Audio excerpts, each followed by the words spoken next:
ओम अज्ञानतिमिरान्धस्य ज्ञानाञ्जनशलाकय चक्षुरुन्मिलितं येन तस्मै श्रीगुरुवे नमः। हरे कृष्णा।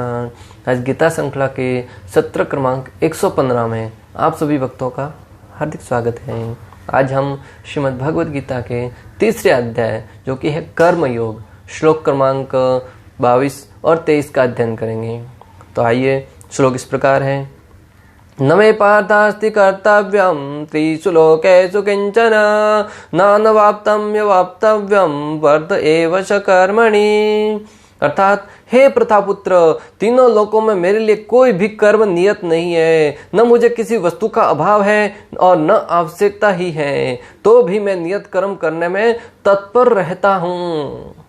भगवान यहाँ पर अर्जुन को पिछले सत्रों में जो बताया था कि वो कर्म क्यों करते हैं, उसके विषय में विस्तार से बताते हुए कहते हैं कि न तो मुझे कोई कर्म करने के लिए बाध्य करता है, न ही मुझे कोई कर्म करने की आवश्यकता होती है, फिर भी उस अवस्था में मैं भी कर्म करता हूँ। भक्तों, इस श्लोक को हम विशेष रूप से इस प्रकार ले सकते हैं कि भगवान के इस कथनों द्वारा हम प्रेरणा प्राप्त करें कि जब भगवान को किसी कार्य को करने की आवश्यकता ही नहीं है, फिर भी वो कर्म करते हैं, तो आप और हम जीवन में अनेक कार्य करने की आवश्यकता है, फिर भी हम निर्जीव की भांति पड़े रहते हैं। मात्र आराम के नाम पर, रेस्ट के नाम पर, अनेक प्रकार के भोगों के नाम पर घर में आराम से पड़े रहते हैं। हम अपने जीवन को किस दिशा में लेके जा रहे भक्तों? भगवान श्री हरि कहते हैं कि उन्हें किसी भी प्रकार के कार्य करने की आवश्यकता नहीं है, क्योंकि वो पूर्ण रूप से मुक्त हैं। संपूर्ण सृष्टि वो भगवान के अधीन है। भगवान अपने एक इशारे मात्र से जो चाहे वो कर सकते हैं। फिर भी भगवान हमारे सामने दृष्टांत प्रस्तुत करने के लिए कि जो कलयुग का जीव है वो करने योग्य अनेक कार्य हैं। मात्र हमारी 100 साल आयु निर्धारित की गई है, उसमें से भी व्यक्ति जीता कितना है वो उसके पुराने कर्मों के ऊपर निर्भर करता है। उसमें भी अगर हम आधा समय सोने में निकाल देंगे, बाकी का जीवन अपने इंद्रिय भोग करने में निकाल देंगे, तो आत्म साक्षात्कार के लिए समय कब बचेगा तुम्हारे पास? इसलिए भगवान कहते हैं कि अपने नियत कर्मों को करते हुए, उनके फल है वो मुझे अर्पण करते हुए तुम कर्म करो। भगवान यहाँ पर अपनी महानता के बारे में अर्जुन को बता रहे हैं। भगवान श्री कृष्ण विशेष रूप से अपनी महानता के बारे में बता रहे हैं कि मैं इतना महान होते हुए भी अपने नियत कर्म करता हूँ, तो तुम तो इस भौतिक जगत के छोटे से जीव हैं, क्या तुम्हें अपने नियत कर्म करने की आवश्यकता नहीं रह जाती? हम भी अनेक बार अपने जो आचार्य हैं उनका दृष्टांत देते हैं, या भौतिक क्षेत्र में ही कोई अपने नेताओं का या कोई अपने जिनका आदर्श मानते हो उनका दृष्टांत देते हैं। कहते हैं उस व्यक्ति ने भी ऐसा कार्य किया था, वह व्यक्ति भी प्रातःकाल जल्दी उठकर ऐसे ऐसे नियमित कार्य करते थे, फिर हम क्यों ना करें? जब ऐसे दृष्टांत सुनते हैं तो हमें प्रेरणा मिलती है। तो भगवान यहाँ पर अर्जुन को प्रेरणा प्रदान करने के लिए, ताकि वो युद्ध के लिए खड़ा हो जाए, इसलिए ऐसा कह रहे हैं। वैदिक साहित्य में भगवान का वर्णन इस प्रकार हुआ है। श्वेतासुर उपनिषद 6.7.8 में वर्णन आता है कि भगवान की महत्वता के बारे में। तमीश्वराणां परम महेश्वरं तम देवतानां परम स देवतं पतिं पतीनां परम परस्ताद् विदां देवं भुवनेस्मिनं न तस्य कार्यं करणं च विद्यते न तत्समाधिकच्चं दृश्यते परास्य शक्ति विविधैव श्रुते स्वाभाविकी ज्ञान बल क्रिया च। अर्थात परमेश्वर समस्त नियंताओं के नियंता हैं। भगवान श्री हरि है समस्त नियंताओं के नियंता हैं, वो किसी के नियंत्रण में नहीं है। हम देखते हैं कि एक परिवार का नियंता होता है वो पिता होता है, एक गांव का मुखिया होता है वो सरपंच होता है, एक राज्य का मुखिया होता है वो मुख्यमंत्री होता है, एक देश का मुखिया होता है वो प्रधानमंत्री होता है।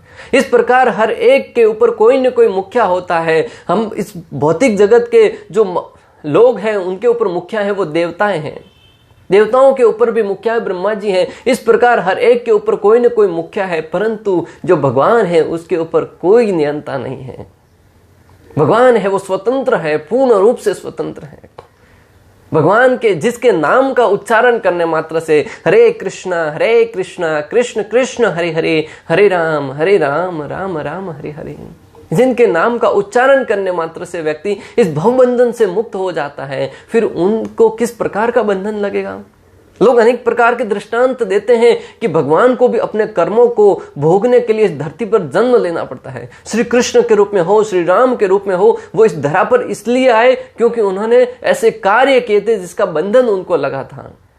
और अनेक लोग तो कहते हैं कि जब श्री कृष्ण इस धरा पर अवतरित हुए, उन्होंने कुरुक्षेत्र का युद्ध संपादित किया, इसलिए वो अभी नरक में वास कर रहे हैं। उनको कौन समझाए? थोड़ा सा अगर आप मनुष्य हैं, अगर आपके पास विवेक है, थोड़ा सा अपने बुद्धि पर जोर लगाकर भक्तों सोचने का विचार कीजिए कि भगवान को किसी प्रकार का कर्म बंधन नहीं लगता। जिनके नाम का उच्चारण करने से व्यक्ति भवबंधन से मुक्त हो सकता है, उसे फिर किस प्रकार का कर्म बंधन लगेगा? भक्तों, वो इस धरा पर आते हैं मात्र अपने भक्तों के उद्धार करने के लिए, अपने आचरण द्वारा इस जगत के लोगों को प्रेरणा प्रदान करने के लिए। स्वयं हनुमान जी ने अपने आचरण द्वारा दिखाया। हनुमान जी स्वयं कहते हैं कि रामायण का प्राकट्य इसलिए हुआ, भगवान श्री रामचंद्र इस धरा पर अवतरित मात्र इसलिए हुए क्योंकि वो लोगों को दृष्टांत द्वारा सिखाना चाहते थे। उनको पता था कि कलयुग आगे चलकर व्यक्ति है, कलयुग में वो अनेक प्रकार के ऐसे गलत कार्यों में लग जाएगा जिससे वो अपने नियत कर्म भी भूल जाएगा। वो अपने परिवार में कैसे रहना है, परिवार में कैसे कार्य करना है, हर एक के साथ कैसे शिष्टाचार का कार्य करना है, वो भी उससे ठीक से ज्ञात नहीं होगा। और वेदों के क्लिष्ट सिद्धांतों को वो क्या समझ पाएंगे?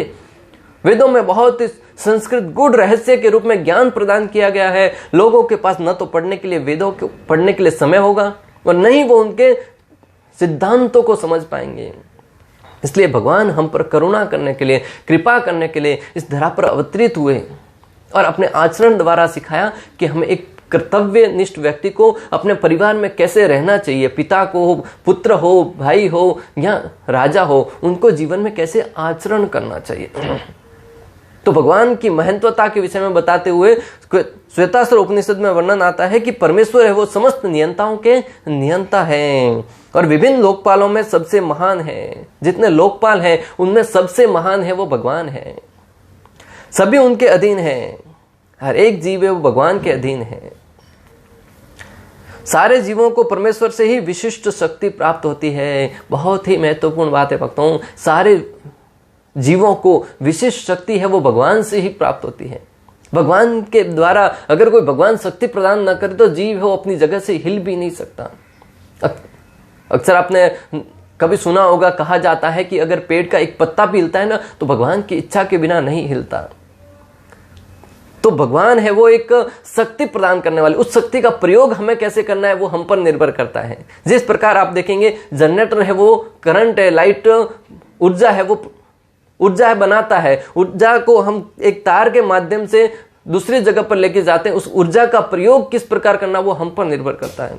तो भगवान शक्ति प्रदान करते हैं, उस ऊर्जा से आप किसी को जला सकते हैं, फैन चला सकते हैं, एसी चला सकते हैं या और कोई अच्छा कार्य कर सकते हैं, वो हम पर निर्भर करता है। उसी प्रकार हर एक जीव को शक्ति भगवान प्रदान करते हैं, परंतु शक्ति का प्रयोग जीव कौन सी दिशा में करता है वो जीव के कर्मों पर निर्भर करता है, जीव की स्वेच्छा पर निर्भर करता है। एक चाकू से व्यक्ति सब्जी काट सकता है, ऑपरेशन कर सकता है, और दूसरा है वो चाकू से किसी का मर्डर भी कर सकता है। तो हमारी मानसिकता और बुद्धि पर निर्भर करता है कि हम उस शक्ति का प्रयोग कैसे करें। अरे जीवों को छोड़िए, देवता तक शक्ति वो भगवान से प्राप्त करते हैं। ब्रह्मा जी ब्रह्म संहिता में कहते हैं, यत्पाद पल्व युगम विनिधाय कुंभ द्वंद्वे प्रणाम सम्मेश गणाधिराज विदनान विहंतुम अलमत्स्य जगत्रयस्य गोविंदम आदि पुरुषम तमहम भजामि। ब्रह्मा जी कहते हैं कि यत्पाद पल्लव युगम विनिधाय कुंभ, गणेश जी है जिससे हम विघ्न हर्ता कहते हैं। कोई भी कार्य करने से पहले हम गणेश जी की पूजा करते हैं, आराधना करते हैं, ताकि कोई भी कार्य करने में विघ्न पैदा न हो। और ब्रह्मा जी कहते हैं कि वो विघ्न हरने की शक्ति, ब्रह्मा जी कहते हैं कि गणेश जी है वो नरसिंह भगवान से प्राप्त करते हैं। नरसिंह भगवान के श्री चरणों से अपना मुखमंडल है, अपना सर है वो हमेशा उनके चरणों में स्पर्श करके रखते हैं। और नरसिंह भगवान जो शक्ति के आधार हैं, स्वयं भगवान श्री हरि के अवतार हैं, उनसे जो भी विघ्न हरने की शक्ति है वो गणेश जी उनसे प्राप्त करके इस भौतिक जगत के हर एक जीव के जीवन के विघ्न है वो हरते हैं, संकटों को दूर करते हैं, कष्टों को दूर करते हैं। भक्तों, जब देवताओं को शक्ति प्राप्त करने के लिए भगवान पर आश्रित रहना पड़ता है, तो आप और हम इस भौतिक जगत के बद्ध जीव हैं, वो क्या अपनी शक्ति से, अपने सामर्थ्य से कुछ कार्य कर सकते हैं? परंतु हाँ, हम तो अहंकार में आकर बहुत बार कहते हैं ये कार्य मैंने किया। भगवान भगवत गीता में कहते हैं प्रकृति क्रियमाणानि गुणे कर्माणि सर्वशः अहंकार विमूढ़ आत्मा कर्ता अहम इति मन्यते।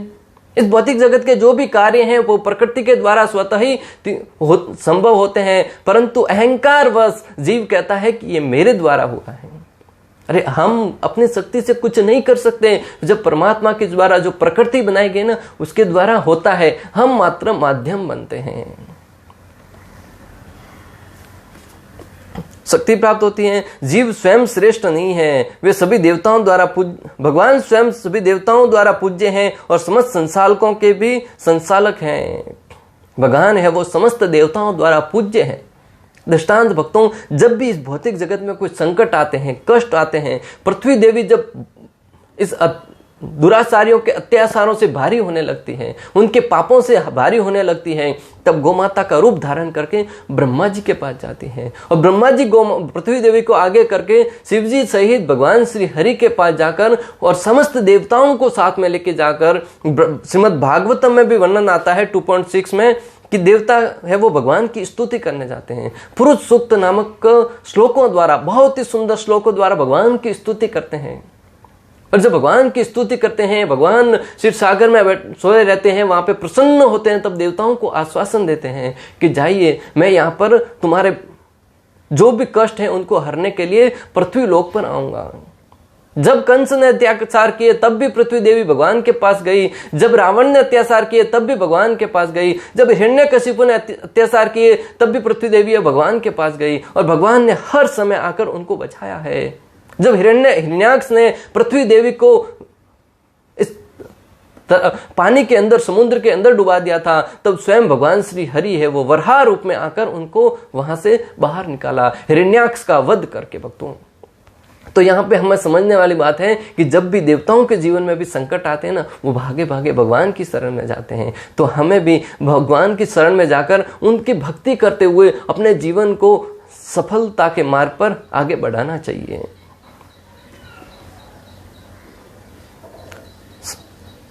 अतः वे समस्त भौतिक नेताओं तथा नियंताओं से भी बढ़कर हैं, सबों के द्वारा आराध्य हैं।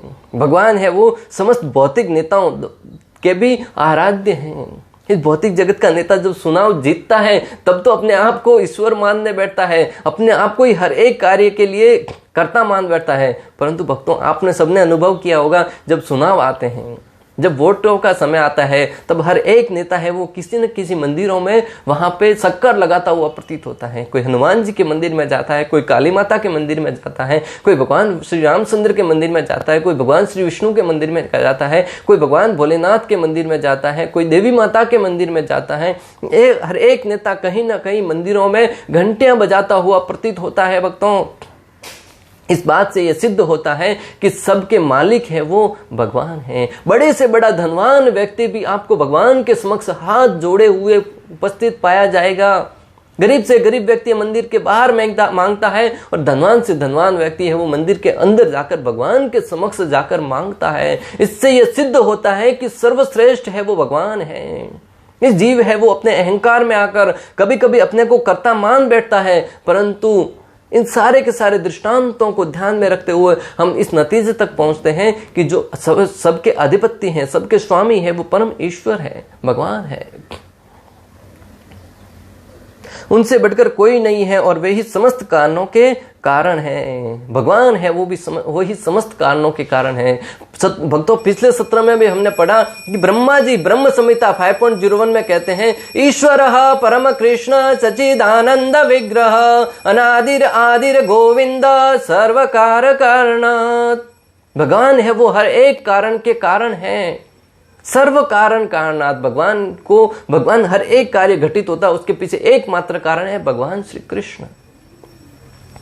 उनका शारीरिक स्वरूप है वो सामान्य जीव जैसा नहीं होता, उनके शरीर तथा आत्मा में कोई अंतर नहीं होता, वे परम हैं। भगवान का जो शरीर है वो सामान्य जीवों जैसा नहीं होता, भगवान का शरीर है वो दिव्य होता है। भगवान का शरीर में किसी प्रकार का न तो रोग होता है, न किसी प्रकार के अन्य कोई व्याधियां होती हैं। भक्तों, हमारे जीवन में अनेक प्रकार के रोग भरे पड़े, अनेक प्रकार की बीमारियां भरी पड़ी हैं। हर एक व्यक्ति किसी न किसी दुख से संतप्त रहता है। किसी के दांत में प्रॉब्लम है, किसी की आंख में प्रॉब्लम है, किसी के हाथ में प्रॉब्लम है, किसी के पांव में प्रॉब्लम है, किसी के उदर में प्रॉब्लम है, किसी के सर में प्रॉब्लम है। हर एक व्यक्ति अनेक प्रकार की समस्याओं से ग्रस्त रहता है। अगर आप किसी हॉस्पिटल का चक्कर लगाएंगे ना, हर एक व्यक्ति फाइल पकड़ा हुआ वहां पे कभी ना कभी आपको प्रतीत होगा। अनेक प्रकार के हॉस्पिटल बने बैठे हैं, वहां पे हर समय भीड़ रहती है। भले साधारण जगह पे भीड़ रहे न रहे, हॉस्पिटल हमेशा भरपूर मात्रा में पूर्ण रूप से फुल रहते हैं। क्यों? क्योंकि लोग अनेक प्रकार की व्याधियों से ग्रस्त हैं। परंतु भगवान का शरीर ऐसा नहीं है। भगवान का शरीर है वह दिव्य है। भागवतम का प्रसंग भक्तों, भगवान श्री कृष्ण अपने द्वारका नगरी में सोए हुए थे। तब भगवान का एक दिन, भगवान अपने भक्तों के वश में है। भगवान का अगर शरीर में कोई कष्ट भी होता है तो कैसा होता है भक्तों, कल्पना कीजिए। भगवान कहने लगे मेरा सर दर्द हो रहा है। तब नारद मुनि से कहा गया कि मेरा सर दर्द हो रहा। नारद मुनि ने कहा वैद्य को बुलाता हूं। नारद मुनि से भगवान ने कहा वैद्य की आवश्यकता नहीं है, मुझे मेरे भक्तों के शरणों की अगर धूल मिल जाए तो मेरा सर दर्द ठीक हो जाएगा। नारद मुनि घूमते घूमते हर एक के पास गए, परंतु किसी ने भी अपने शरणों की धूल नहीं दी। क्योंकि बोले अगर हमारे शरणों की धूली भगवान के सर पर लगा दी तो हम तो नरक में वास करेंगे। बड़े बड़े तपस्वियों के पास गए, बड़े बड़े साधुओं के पास गए, बड़े बड़े देवताओं के पास गए, परंतु किसी ने नहीं प्रदान की। परंतु जब गोपियों के पास गए, गोपियों ने तुरंत धूल प्रदान करी और जब भगवान के सर पर लगा दी ना, तो यहाँ भगवान का सर है वो ठीक हो गया। क्या किसी का ऐसा सर दुखता है जो अपने सेवकों की धूल अपने सर पर लगाने से सर ठीक हो जाए? भक्तों, इस बात से सिद्ध होता है कि भगवान ये सब लीलाएं करने के लिए करते हैं, वरना भगवान को कभी भी शरीर में किसी प्रकार का रोग है वो नहीं ग्रसित करता। भगवान का शरीर है वो दिव्य होता है। उनकी सारी इंद्रियां दिव्य हैं। उनकी कोई भी इंद्रिय अन्य किसी इंद्रिय का कार्य संपन्न कर सकती है। भगवान की सारी इंद्रियां है वो दिव्य होती हैं। वो अपनी किसी भी इंद्रिय से कोई भी कार्य कर सकते हैं। हम अपने हाथ से खाना नहीं खा सकते, हाथ से वस्तु ही उठा सकते हैं। मुख से खाना ही खा सकते हैं, मुख से किसी वजनदार वस्तु को उठा नहीं सकते, मुख से चल नहीं सकते, कानों से सुन ही सकते हैं, कानों से खाना नहीं खा सकते, पांवों से चल सकते हैं, पांवों से कोई और कार्य नहीं कर सकते, सूंघ नहीं सकते। परंतु भगवान की हर एक इंद्रिय है वो दिव्य है। भगवान अपने हर एक इंद्रिय से कोई भी कार्य कर सकते हैं। न तो कोई उनसे बढ़कर है, न ही उनके तुल्य है। उनकी शक्तियां बहुरूपिणी है, फलत उनके सारे कार्य प्राकृतिक अनुक्रम के द्वारा अनुसार संपन्न हो जाते हैं। भगवान के जो भी कार्य करवाना है वो प्रकृति के द्वारा स्वतः ही संपन्न हो जाते हैं। भगवान को किसी प्रकार के कोई मेहनत नहीं करनी पड़ती। भगवान एक ही समय में अनेक जगह पर उपस्थित रह सकते हैं। भक्तों, द्वारका नगरी का प्रसंग, भगवान श्री कृष्ण जब वहां पर अपनी 16,108 रानियों के साथ रहते थे, एक बार नारद मुनि आए। नारद मुनि ने देखा कि भगवान अपनी हर एक रानी को समय कैसे दे पाते हैं। यहाँ पे तो हम देखते हैं कि किसी की एक पत्नी है, उसको भी ठीक से समय नहीं दे पाता। पत्नी की हमेशा शिकायत रहती है कि तुम मुझे समय नहीं देते हैं, तुम मेरे साथ समय को आराम से गुजारते नहीं हो। परंतु भगवान की 16,108 पत्नियां और हर एक पत्नी है वो पूर्ण रूप से संतुष्ट है, ऐसा कैसे हो सकता है?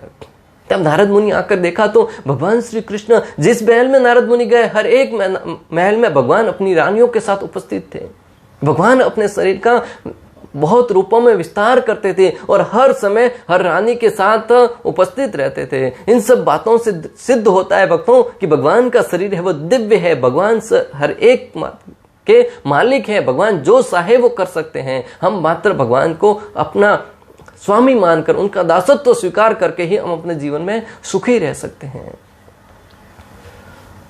जिसे अपने कर्म का फल पाना है उसके लिए कुछ न कुछ कर्म नियत रहता है, परंतु जो तीनों लोकों में कुछ भी प्राप्त करने की इच्छा नहीं रखता उसके लिए निश्चय ही कोई कर्तव्य नहीं रह जाता।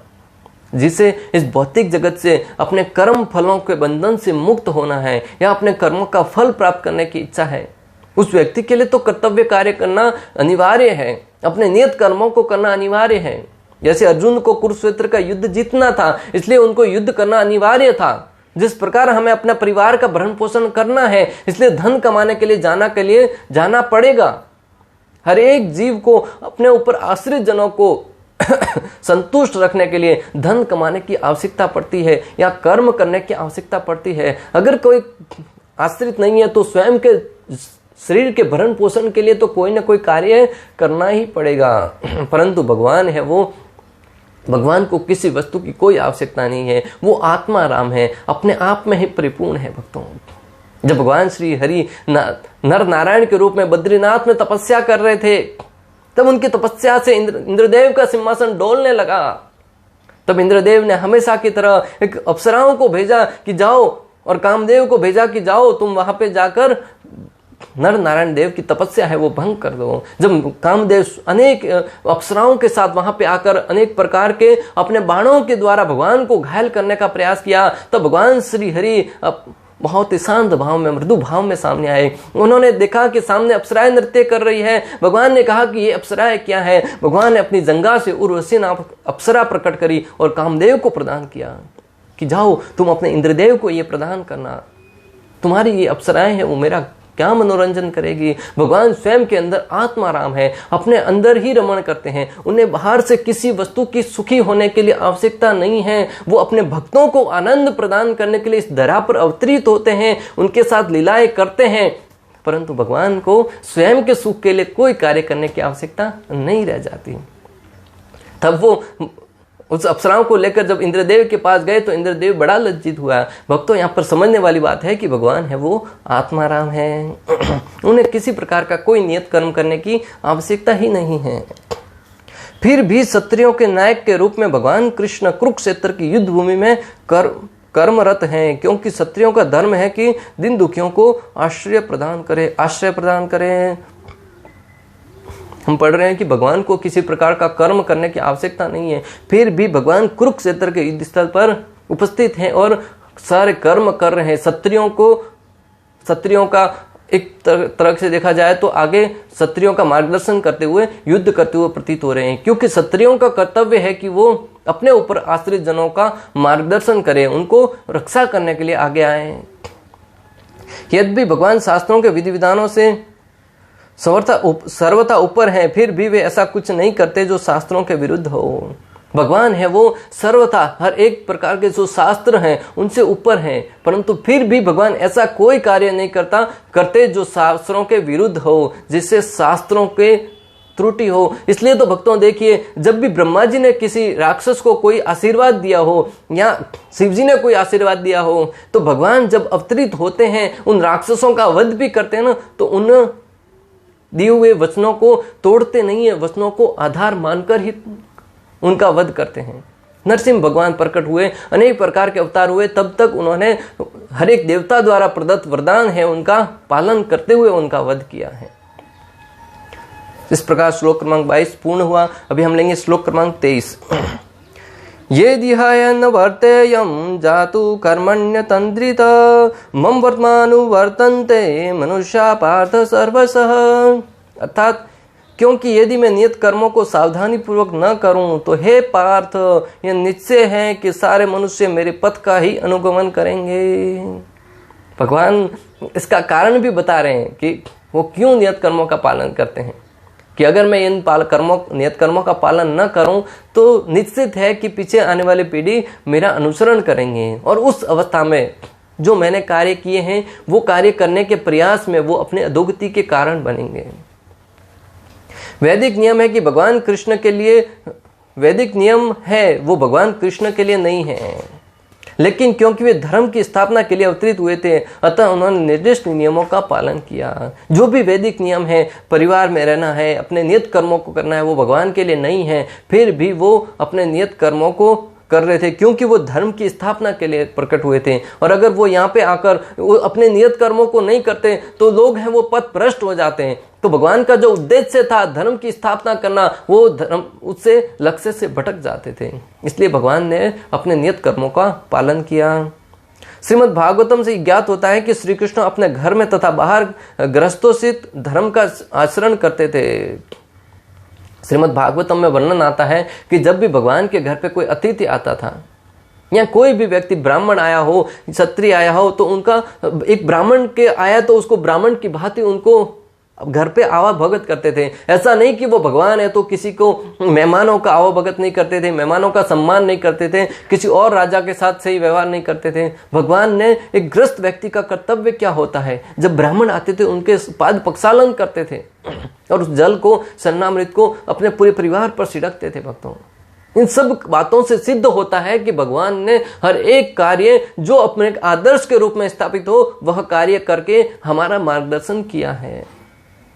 श्रीमद् भागवतम, भगवान श्री रामचंद्र ने भी अनेक प्रकार के अपने गृहस्थ जीवन में अनेक प्रकार के ऐसे कार्यों को संपादित किया जिससे सिद्ध हो सके कि व्यक्ति को अपने गृहस्थ जीवन में रहते हुए अपने नियत कर्मों को किस प्रकार पालन करना है। राजा हरिश्चंद्र ने स्वप्न में दिए हुए अपने वचन का भी पालन करके हमें सिखाया कि अपने वचन का कितना महत्व होता है। इस भौतिक जगत में रहते हुए जिस व्यक्ति को अपने वचन है, अपने परिवार का भरण पोषण करना है, अपने हर एक कार्य को किस प्रकार संपादित करना है, इन सब कार्यों को अगर आप अच्छे से करना चाहते हैं तो पूर्ववर्त जो आचार्य हुए हैं, जो बड़े बड़े राजा महाराजा हुए हैं, जो बड़े बड़े योद्धा हुए हैं, उनके जीवन चरित्र के विषय में पढ़िए, सुनिए भक्तों। उससे आपको जीवन जीने की श्रेष्ठ कला के बारे में ज्ञात होगा। राजा हरिश्चंद्र ने स्वप्न में सारा का सारा राजपाट था वो विश्वामित्र मुनि को दान में दे दिया था, परंतु फिर भी उसका पालन करते हुए सारा राज्य का त्याग कर दिया। भक्तों, आज आप और हम स्वप्न तो छोड़िए, सामने खड़े खड़े टीवी के कैमरे के सामने कुछ वचन दे देते हैं कि हम ऐसा करेंगे, हमें 5 साल जिताइए, हम आपकी सेवा करेंगे, आपके यहाँ पे पानी के नल लगा देंगे, ये करेंगे, परंतु जब कार्य करने की बारी आती है तब यहाँ तो कहते हैं कि मैं अपना बयान वापस लेता हूँ, यहाँ कहते हैं मैंने तो ऐसा कहा ही नहीं है, मेरी बात को तोड़ मरोड़ कर पेश किया गया है। अरे कैमरे के सामने ऑन रिकॉर्ड उपलब्ध है, फिर भी कहते हैं कि मेरी बात को तोड़ मरोड़ कर पेश किया गया है, और अनेक प्रकार के बहाने बनाकर अपने वचनों से हिल जाते हैं, वचनों से पीछे हट जाते हैं। कभी भी कोई व्यक्ति अपने वचन पर अडिग नहीं रहता, परंतु जब हम राजा हरिश्चंद्र है और ऐसे महान व्यक्तियों के बारे में सुनेंगे, पढ़ेंगे, तो हमें ज्ञात होगा कि हमारे वचनों का कितना महत्व है। इस प्रकार इस श्लोक में हमने श्लोक क्रमांक 22 और 23 में समझा कि किस प्रकार भगवान को नियत कर्म करने की आवश्यकता नहीं होते हुए भी वो अपने नियत कर्मों को करते थे। श्लोक क्रमांक 22 और 23 का भक्ति वेदांत तात्पर्य पूर्ण हुआ। अंत तक हमारे साथ बने रहने के लिए आप सभी का हृदयपूर्वक, प्रेम पूर्वक बहुत बहुत धन्यवाद। श्री प्रभुपाद की जय, श्री श्री राधा गोपीनाथ भगवान की जय, श्रीमद् भगवद गीता की जय। हरे कृष्णा कृष्ण कृष्ण हरे हरे, हरे राम राम राम हरे हरे।